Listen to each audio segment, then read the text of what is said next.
మంచి ఎందుకు ఏడుస్తుంది, చెడు ఎందుకు నవ్వుతుంది? ఒక పవిత్రమైన రోజు కైలాస పర్వతం శివుని తాండవంతో మారుమోగుతుంది.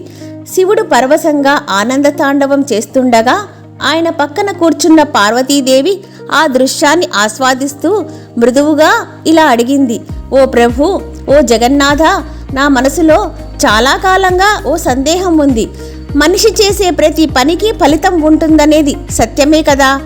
అయితే మంచి చేసిన వారికి ఫలితం ఆలస్యం అవుతుంది, చెడు చేసిన వారికి మాత్రం వెంటనే శిక్ష రావడం లేదు.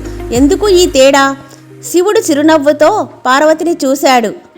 దేవి, నీ ప్రశ్న మహోన్నతమైనది. చాలామంది మనుషుల మధ్యలో ఇదే సందేహం కలుగుతుంది. కర్మ కూడా కాలానికి లోబడి ఉంటుంది. అది ఫలితాన్ని ఇచ్చే సమయాన్ని వేచి చూస్తుంది. విత్తనం నాటిన వెంటనే పండు రాదు కదా, అలాగే కర్మ ఫలితానికి కూడా సిద్ధత అవసరం. దీనిని బాగా అర్థం చేసుకోవటానికి ఓ కథ చెబుతాను, విను పార్వతి. ధనుంజయుడు కేశవుడు కథ. ఒక చిన్న గ్రామంలో ఇద్దరు వ్యక్తులు ఉండేవారు. ఒకరు ధనుంజయుడు, మరొకరు కేశవుడు. ధనుంజయుడు మంచి మనిషి, ఇతరులకు సహాయం చేయడంలో ముందుండేవాడు. మానవత్వానికి నిలువెత్తు రూపం. అయినా ఎప్పుడూ పేదరికంలో జీవించేవాడు. కేశవుడు దుర్మార్గుడిగా పేరున్నవాడు. మోసం, దోపిడీ, అబద్ధాలు అతని జీవనశైలి. అలా చెడు మార్గంలో కోట్లు సంపాదించాడు.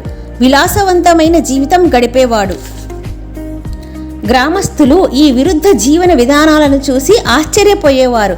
కొందరు నిస్సహాయంగా ఇలా అనుకునేవారు, మంచి మనిషి ఏడుస్తున్నాడు, చెడు చేసిన వాడు నవ్వుతున్నాడు.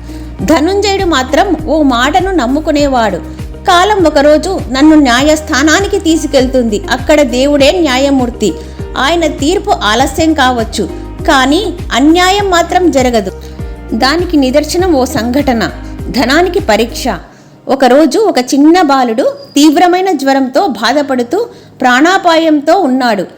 ధనుంజయుడు తన దగ్గరున్న చివరి డబ్బుతోనే మందులు కొని ఆ బాలుడి ప్రాణాన్ని రక్షించాడు.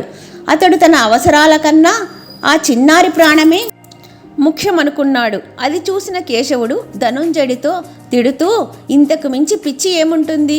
చివరికి డబ్బు కూడా పోయింది, ఏమి సాధించావు? ధనుంజయుడు శాంతంగా నవ్వి అన్నాడు, మనిషి ప్రాణమే నిజమైన విలువ. ఇవాళ అతను బతికితే నా ఆందోళన పోతుంది. ధనం కాదు, ధర్మమే అసలైన సంపద. కాలం మారింది. ధనుంజయుడు వృద్ధుడయ్యాడు. ఆరోగ్య సమస్యలు, పేదరికం వెంటాడుతున్నాయి. అయినా అతని హృదయం మంచితనంతో నిండిపోయి ఉంటుంది. కేశవుడు సంపద ఉన్న పక్షవాతం వచ్చి మంచానికి పరిమితుడయ్యాడు. అతని దగ్గర ప్రేమ లేదు, బంధుత్వం లేదు. అతనికి సొంతవారు కూడా అతనిని వదిలిపెట్టారు. ఒంటరిగా విలవిలలాడే జీవితం.